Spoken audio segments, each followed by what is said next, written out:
आणि यानंतर एक महत्त्वाची आणि मोठी बातमी आपण पाहणार आहोत। शेकापचे जयंत पाटील यांना राष्ट्रवादी शरदचंद्र पवार पक्षाने विधान परिषद निवडणुकीसाठी पाठिंबा दिल्याची महत्त्वाची आणि मोठी बातमी समोर येते। उद्धव बाळासाहेब ठाकरे गटाकडून मात्र अद्याप पाठिंबा जाहीर करण्यात आलेला नाही।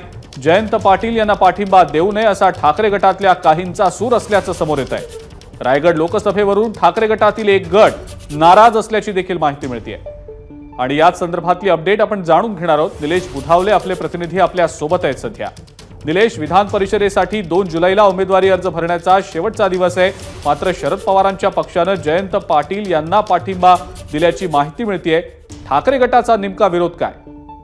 आपण जर पाहिलं तर लोकसभा निवडणुकीच्या वेळी रायगडमध्ये उद्धव बाळासाहेब ठाकरे गटाचे उमेदवार उभे होते आणि त्या ठिकाणी शेकापचे जयंत पाटील यांची मदत होईल अशा पद्धतीची माहिती होती। मात्र ज्या पद्धतीने मदत व्हायला पाहिजे अशा पद्धतीची मदत झालेली नाहीये असं उद्धव बाळासाहेब ठाकरे गटातील त्या ठिकाणचे उमेदवार त्यासोबतच त्या भागातले जे नेते आहेत त्या दोघांचं म्हणणं आहे आणि त्यामुळे कुठेतरी उद्धव बाळासाहेब ठाकरे गटामध्ये असा एक गट आहे ज्यांचा जयंत पाटील यांच्या विधान परिषदेच्या उमेदवारीला विरोध आहे। त्यांचं असं म्हणणं आहे की राष्ट्रवादी काँग्रेस शरदचंद्र पवार पक्षानं दुसरा उमेदवार द्यावा, त्या ठिकाणी उमेदवाराला आम्ही पाठिंबा देऊ। मात्र अद्याप उद्धव बाळासाहेब ठाकरे गटाकडून जयंत पाटील यांना पाठिंबा द्यायचा की नाही याबाबत अजून निश्चिती झालेली नाहीये।